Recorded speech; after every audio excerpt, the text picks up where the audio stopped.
Di laboratorium inilah Lembaga Pengkajian Pangan, Obat-obatan dan Kosmetika Majelis Ulama Indonesia atau LPPOM MUI menentukan apakah sebuah produk makanan dan minuman halal atau tidak.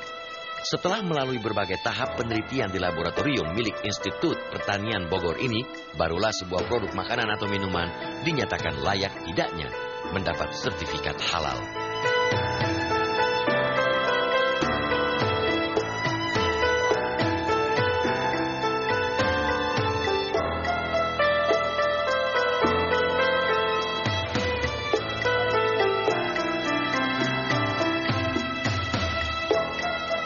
Setelah memenuhi, maka akan dilakukan audit oleh auditor kita.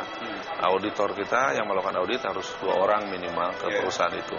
Nah, auditor ini adalah merupakan para ahli di bidangnya, di bidang ilmu pangan, obat, dan kosmetika.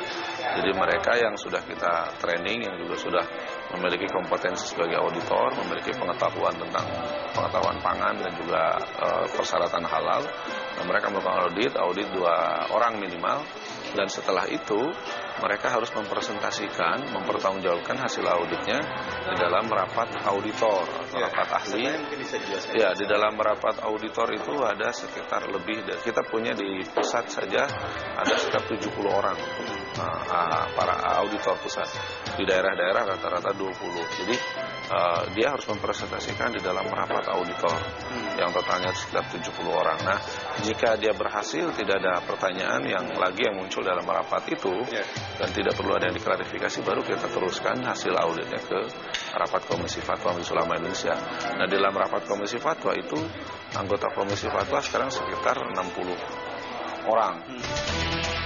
Sejumlah ketentuan dalam rancangan undang-undang jaminan produk halal memang merupakan ketentuan baru yang belum ada sebelumnya. Selain mewajibkan kepemilikan sertifikat, nomor registrasi dan label halal bagi setiap produk makanan dan minuman adalah soal pembentukan Badan Nasional Penjamin Produk Halal atau BNP 2H. Lembaga yang akan dibentuk ini selain memiliki kewenangan memberikan stempel halal pada kemasan, juga mengawasi produk yang beredar hingga memberikan sanksi atas pelanggaran dalam penyelenggaraan produk halal. Ancaman pidana bagi produsen yang tidak menjaga kehalalan produk yang dihasilkan. Bagi usaha mikro mendapat denda maksimal 5 juta rupiah, usaha kecil 10 juta rupiah, usaha menengah 250 juta rupiah, serta untuk usaha besar mencapai 5 miliar rupiah.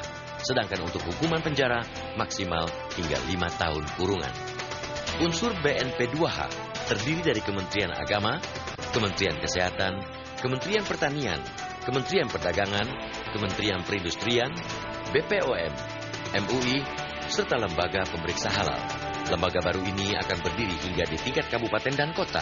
Namun, pembentukan lembaga baru semacam BNP 2H tentu bukan perkara sederhana.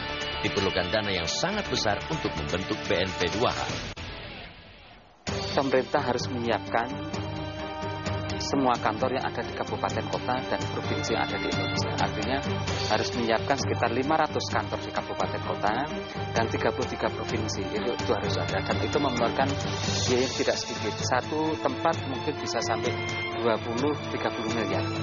Karena harus menyiapkan gedung, menyiapkan alat lab, kemudian juga harus menyiapkan SDM dan sebagainya. Itu dari sisi persiapan